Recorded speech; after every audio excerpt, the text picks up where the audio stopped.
বন্ধুরা, দিনের পর দিন কেটে যাওয়ার সত্ত্বেও কি এখনো পর্যন্ত তোমাদের লাউ গাছের মধ্যে সঠিকভাবে ফুল ও ফল আসছে না? যদিও দু একটি লাউ তোমাদের লাউ গাছের মধ্যে ধরছে, সেই লাউগুলি কি সঠিকভাবে বৃদ্ধি হচ্ছে না? তোমাদের লাউ গাছের ছোট ছোট লাউগুলি কি হলুদ হয়ে এই সময় নষ্ট হয়ে যাচ্ছে? তোমাদের লাউ গাছের পাতার মধ্যে পোকামাকড় ও ছত্রাকের আক্রমণ হওয়ার ফলে গাছের পাতাগুলি কি এই রকম হলুদ হয়ে গাছ থেকে ঝরে যেতে আরম্ভ করছে? তাহলে এই ভিডিওটা শুধুমাত্র তোমাদের জন্য। তো এই সময় যাদের গাছে এখনো স্ত্রী ফুল ও লাউ আসছে না, যাদের গাছে ছোট ছোট লাউগুলি বৃদ্ধি না হয়ে নষ্ট হয়ে এই রকম ঝরে যাচ্ছে, গাছের পাতা হলুদ হয়ে ঝরে পড়তে আরম্ভ করছে, তারা যদি আজকের এই ভিডিওটা একটু ধৈর্য সহকারে দেখো, তাহলে এমন কিছু পরিচর্যা তোমরা জানতে পারবে যা এই সময় তোমাদের লাউ গাছের মধ্যে করলে তোমরা তোমাদের লাউ গাছের মধ্যে মাত্র 35 দিনে প্রচুর পরিমাণে স্ত্রী ফুল এবং লাউ আনতে সক্ষম হবে। লাউ গাছের ছোট ছোট লাউগুলি দ্রুত বৃদ্ধি বিকাশ হবে এবং গাছের পাতা হলুদ হওয়া বন্ধ হবে। কারণ আজ আমরা এই ভিডিওতে এমন কিছু খাবার নিয়ে কথা বলবো এবং এমন কিছু মেডিসিন তোমাদের দেখাবো যা কিন্তু সম্পূর্ণ ঘরোয়া, এবং লাউ গাছের মধ্যে এই ঘরোয়া খাবার এবং মেডিসিনগুলোকে প্রয়োগ করলে আমরা আমাদের লাউ গাছের মধ্যে হওয়া সমস্ত সমস্যার সমাধান করতে পারবো। তো কোন কোন পরিচর্যাগুলিকে এই সময় আমি আমার লাউ গাছের মধ্যে করছি, বা কোন খাবার ও মেডিসিনগুলোকে আমি লাউ গাছের মধ্যে প্রয়োগ করে প্রচুর পরিমাণে স্ত্রী ফুল এবং লাউ আনতে সক্ষম হয়েছি, আজ এই সব গুরুত্বপূর্ণ তথ্যগুলিকে তোমাদের জানতে এবং বুঝতে হতে গেলে ভিডিওটাকে শুরু থেকে শেষ পর্যন্ত দেখতে হবে এবং শুরুতেই একটা লাইক করে দিতে হবে। যারা নতুন বন্ধু, চ্যানেলে প্রথম, অবশ্যই কিন্তু চ্যানেলটাকে সাবস্ক্রাইব করে নেবে। তো বন্ধুরা, শুরুতেই আমি তোমাদের দেখাই, দেখো তোমরা দেখতে পাচ্ছ আমার বাড়ির মধ্যে নষ্ট হয়ে যাওয়া বালতি এবং একটি বস্তার মধ্যে আমি কিন্তু বেশ কয়েকটি লাউ গাছকে প্রতিস্থাপন করে রেখেছি, এবং এই ভেঙে যাওয়া বালতি বা এই বস্তার মধ্যে প্রতিস্থাপন করা লাউ গাছগুলি দ্রুত হারে কিন্তু বৃদ্ধি বিকাশ হচ্ছে। তোমরা দেখতে পাচ্ছ আমার লাউ গাছের মধ্যে কিন্তু নতুন নতুন ডালপালা এবং পাতাও কিন্তু আসতে শুরু করেছে, এবং আমার লাউ গাছের মধ্যে প্রচুর পরিমাণে স্ত্রী ফুল আসার পাশাপাশি বেশ কয়েকটি কিন্তু লাউও ধরতে শুরু করেছে। তোমরা দেখতে পাচ্ছ আমার সেই ছোট ছোট লাউগুলি কিন্তু দ্রুত হারে এই সময় বৃদ্ধি বিকাশ হচ্ছে।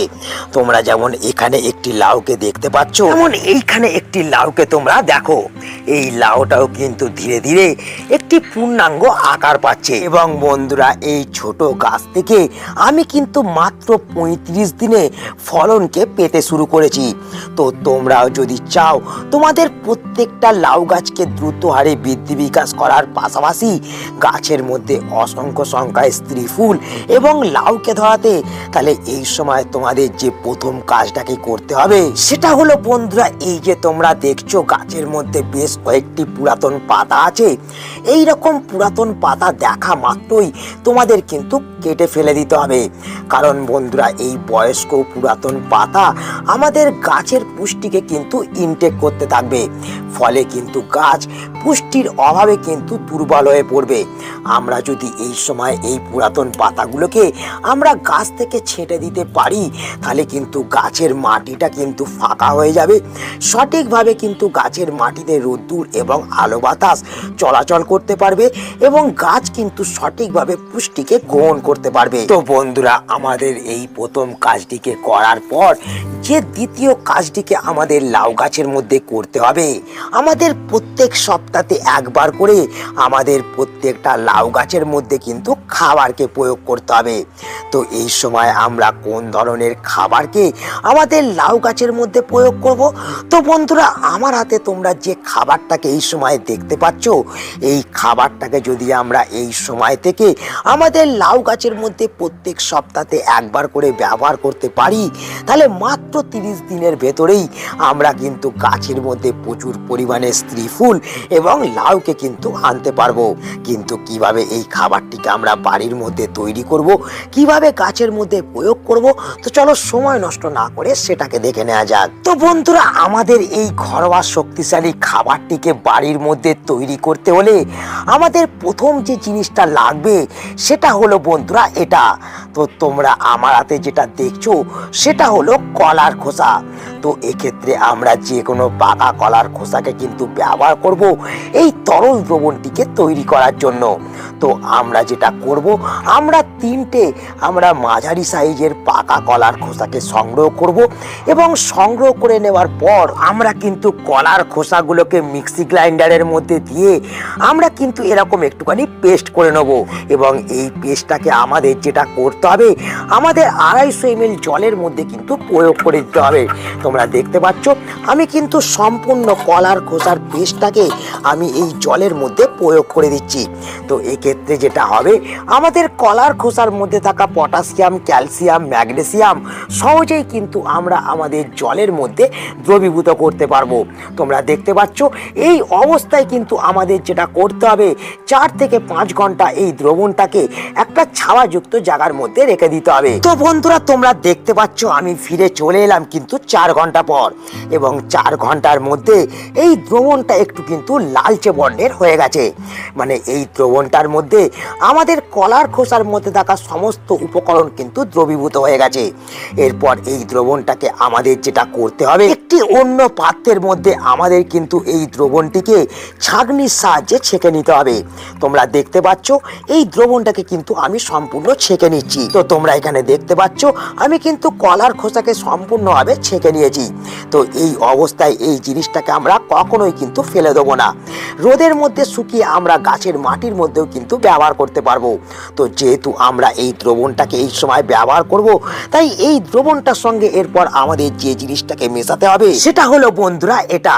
তো আমার হাতে যেটা দেখছো সেটা হলো পেঁয়াজের খোসা ভেজানো জল, যার মধ্যে প্রচুর পরিমাণে নাইট্রোজেন, পটাশিয়াম, আয়রন এবং ম্যাগনেসিয়াম থাকে, এবং তার সঙ্গে সঙ্গে থাকে প্রচুর পরিমাণে সালফার। তো আমাদের এখানে যেটা করতে হবে, 500 ml জলের মধ্যে 4 থেকে 5টা পেঁয়াজের খোসাকে দিয়ে আমাদের কিন্তু 24 ঘন্টা রেখে দিতে হবে। এবং 24 ঘন্টা পর আমাদের এই দ্রবণটাকে আমাদের এই কলার খোসা দিয়ে তৈরি করা দ্রবণের মধ্যে সুন্দরভাবে কিন্তু ছেঁকে নিয়ে মিশিয়ে দিতে হবে। তোমরা দেখতে পাচ্ছ আমি কিন্তু সম্পূর্ণ দ্রবণটাকে ছেঁকে আমি কিন্তু এর সাথে মিশিয়ে দিলাম, এবং মিশিয়ে দেওয়ার পর আমাদের আবার কিন্তু এই দুটি দ্রবণকে সুন্দরভাবে একটুখানি গুলে নিতে হবে। এবং এই দ্রবণটিকে আরো আমাদের একটু স্ট্রং তৈরি করতে হলে আমাদের এর সঙ্গে যে জিনিসটাকে মেশাতে হবে সেটা হলো বন্ধুরা এটা। তো তোমরা আমার হাতে যে জিনিসটা দেখছো সেটা হলো লেবু। তো এই লেবুকে যদি আমরা এই সময় এই দ্রবণটির সাথে প্রয়োগ করতে পারি, তাহলে এই দ্রবণটি যেমন প্রাকৃতিক উপায়ে অ্যাসিডিক হয়ে উঠবে, তেমন এই লেবুর মধ্যে থাকা বিভিন্ন ধরনের এনজাইম কিন্তু গাছ ইনটেক করতে পারবে, এবং এই দ্রবণটিকে আমরা বেশ কিছুদিন পর্যন্ত কিন্তু সংগ্রহ করে রাখতে পারবো। তো বন্ধুরা, কতটা পরিমাণে এই লেবুকে আমরা ব্যবহার করব, আমরা একটা মাঝারি সাইজের লেবুর অর্ধেকটা কিন্তু কেটে নিয়ে আমরা সেই লেবুর রসটা কিন্তু এই 1 লিটার দ্রবণের মধ্যে সম্পূর্ণভাবে কিন্তু মিশিয়ে দেবো। তোমরা এখানে দেখতে পাচ্ছ আমি কিন্তু এই লেবুর রসটা সম্পূর্ণভাবে এই দ্রবণটার মধ্যে মিশিয়ে নিচ্ছি। তো বন্ধুরা, যে উপকরণটি যতটা পরিমাণে দেখানো হচ্ছে ততটা পরিমাণেই কিন্তু সেই জিনিসটাকে তোমরা ব্যবহার করবে, তবেই কিন্তু সুন্দরভাবে এই খাবারটি থেকে তোমরা রেজাল্ট পেতে পারবে। তো বন্ধুরা, এই লেবুকে প্রয়োগ করে দেওয়ার পর আমাদের যে জিনিসটাকে নিতে হবে সেটা হলো বন্ধুরা এটা। তো তোমরা আমার হাতে যেটা দেখছো সেটা হলো ডিএপি। তো এই 1 লিটার দ্রবণের সঙ্গে তোমাদের কিন্তু 1/2 চামচ ডিএপি কে এই সময় মেশাতেই হবে। এই ডিএপি কিন্তু আমাদের গাছের মধ্যে প্রচুর পরিমাণে ফুল এবং ফল আনতে সাহায্য করবে। তো বন্ধুরা, এই ডিএপি কে দেওয়ার পর আমাদের কিন্তু এই দ্রবণটাকে আরো কিন্তু 30 মিনিট রেখে দিতে হবে, এবং ভালো করে এই দ্রবণটাকে বারবার কিন্তু গুলতে থাকতে হবে।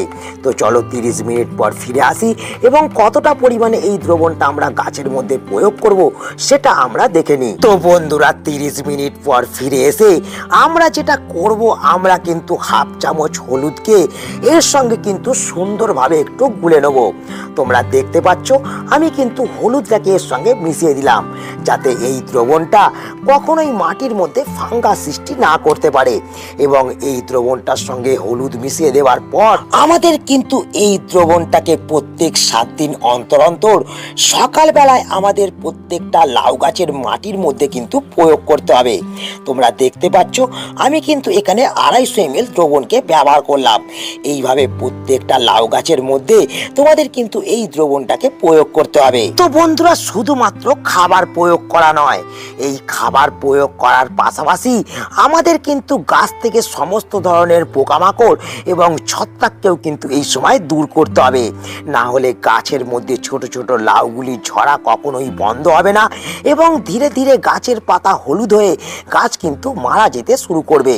তো এই সব সমস্যা থেকে আমাদের গাছগুলোকে বাঁচাতে হতে গেলে আমাদের কিন্তু এই ঘরোয়া কীটনাশকটিকে গাছের মধ্যে প্রয়োগ করতে হবে। তো কিভাবে এই কীটনাশকটিকে আমাদের তৈরি করতে হবে, কিভাবে গাছের মধ্যে প্রয়োগ করতে হবে, তো চলো সেটা এবার দেখে নেওয়া যাক। বন্ধুরা আমাদের এই ঘরোয়া শক্তিশালী কীটনাশকটিকে তৈরি করতে হলে আমাদের প্রথম যে জিনিসটা লাগবে সেটা হলো বন্ধুরা এটা। তো তোমরা দেখতে পাচ্ছ আমি কিন্তু হামাল দিস্তের মধ্যে 4 থেকে 5টা রসুনের কোয়াকে ভালো করে কিন্তু থেতো করে নিচ্ছি। তোমরা এক্ষেত্রে মিক্সি গ্রাইন্ডারের মধ্যে রসুনকে কিন্তু পেস্ট করেও ব্যবহার করতে পারো। এই রসুনকে আমাদের একটু থেতো করে নেওয়ার পর আমাদের কিন্তু একটা পরিষ্কার পাত্রের মধ্যে 500 ml জল নিতে হবে। তোমরা দেখতে পাচ্ছ আমি কিন্তু 500 ml জল নিয়েছি এবং জলকে দেওয়ার পর আমরা যে রসুনগুলোকে থেতো করলাম সেই থেতো রসুনগুলোকে আমাদের কিন্তু সম্পূর্ণ এই জলের মধ্যে কিন্তু প্রয়োগ করে দিতে হবে। তো এক্ষেত্রে যেটা হবে এই রসুনের প্রত্যেকটা গুণাগুণ কিন্তু এই জলের মধ্যে চলে আসবে। তো এই রসুনকে প্রয়োগ করে দেওয়ার পর আমাদের এই জলের সঙ্গে যে জিনিসটাকে নিতে হবে সেটা হলো বন্ধুরা বেকিং সোডা। তোমরা দেখতে পাচ্ছ আমি কিন্তু এখানে কিছুটা বেকিং সোডাকে নিয়ে নিয়েছি। তো তোমাদের যেটা করতে হবে 500 ml জলের জন্য তোমাদের 1 চামচের 4 ভাগের 1 ভাগ বেকিং সোডাকে কিন্তু ব্যবহার করতে হবে এবং এই জলটাকে আবার কিন্তু পুনরায় তোমাদের গুলতে থাকতে হবে। তো এই বেকিং সোডাকে জলের মধ্যে গুলে নেওয়ার পর আমাদের যেটা করতে হবে সেটা হলো যে কোনো ধরনের শ্যাম্পু, হ্যান্ড ওয়াশ কিংবা ডিটারজেন্ট পাউডারকে তোমাদের হাফ চামচ কিন্তু এই জলটার মধ্যে সুন্দরভাবে মিশিয়ে দিতে হবে। যতক্ষণ না ফেনা হয় ততক্ষণ কিন্তু এই দ্রবণটাকে তোমাদের একে অপরের সঙ্গে মেশাতে থাকতে হবে। তোমরা দেখতে পাবে কিছুক্ষণ গোলার পরেই তোমাদের কিন্তু এই দ্রবণটার মধ্যে একটা ফেনা সৃষ্টি হচ্ছে। তো যখন তোমরা দেখবে তোমাদের দ্রবণের মধ্যে এই রকম ফেনা সৃষ্টি হচ্ছে তখন তোমরা যেটা করবে এই দ্রবণটার মধ্যে কিন্তু তোমরা হাফ চামচ হলুদকেও ব্যবহার করে দেবে। তোমরা দেখতে পাচ্ছ এখানে আমি যতগুলো উপকরণকে ব্যবহার করলাম সব কটাই কিন্তু আমাদের বাড়ির মধ্যেই আছে। তো এই হলুদকে গুলে নেওয়ার পর এই দ্রবণটাকে কিন্তু আমাদের 4 থেকে 5 ঘন্টা ছাওয়াযুক্ত জায়গার মধ্যে রেখে দিতে হবে। তো বন্ধুরা 4 ঘন্টা পর আমাদের যেটা করতে হবে এই দ্রবণটিকে কিন্তু আবার আমাদের সুন্দরভাবে একটু গুলিয়ে নিতে হবে এবং গুলিয়ে নেওয়ার পর অন্য একটা পাত্রের মধ্যে আমাদের কিন্তু ছাঁকনির সাহায্যে ছেঁকে নিতে হবে, যাতে এর মধ্যে থাকা হলুদের কুঁচো এবং তার সঙ্গে সঙ্গে রসুনের কুঁচো যাতে স্পেয়ারের মধ্যে আমাদের আটকে না যায়।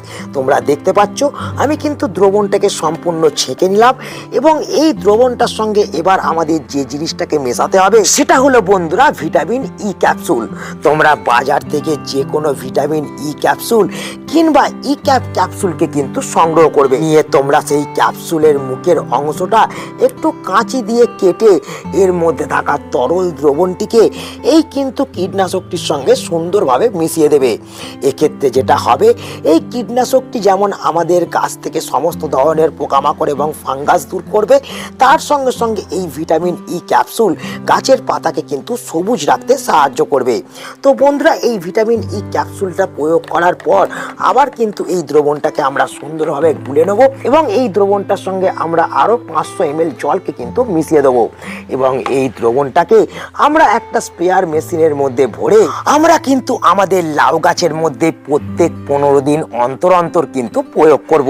তো বন্ধুরা, আশা করি তোমরা বুঝতে পারলে আমাদের এই সময় যেসব লাউ গাছের মধ্যে ফুল ফল আসছে না, যেসব লাউ গাছের লাউ সঠিকভাবে বৃদ্ধি হচ্ছে না, যে সমস্ত লাউ গাছের পাতা হলুদ হয়ে যাচ্ছে, সেই সব লাউ গাছের মধ্যে কোন কোন কাজকে করলে পরে মাত্র 35 দিনে আমরা আমাদের লাউ গাছ থেকে প্রচুর পরিমাণে ফলনকে পেতে পারবো। তো তাই আজ এই ছোট্ট ভিডিওটাকে এখানেই আমি শেষ করছি। আশা করি এই ভিডিওটা তোমাদের সকলের কাজে লেগেছে। যদি ভিডিওটা ভালো লাগে তাহলে অবশ্যই ভিডিওটাকে একটা লাইক করে দেবে, তোমাদের বন্ধুদের কাছে শেয়ার করে দেবে। যারা নতুন বন্ধু চ্যানেলে প্রথম, অবশ্যই কিন্তু চ্যানেলটাকে সাবস্ক্রাইব করে রাখবে। তো দেখা হচ্ছে আবার একটা নতুন ভিডিওতে। সকলে ভালো থেকো, নমস্কার।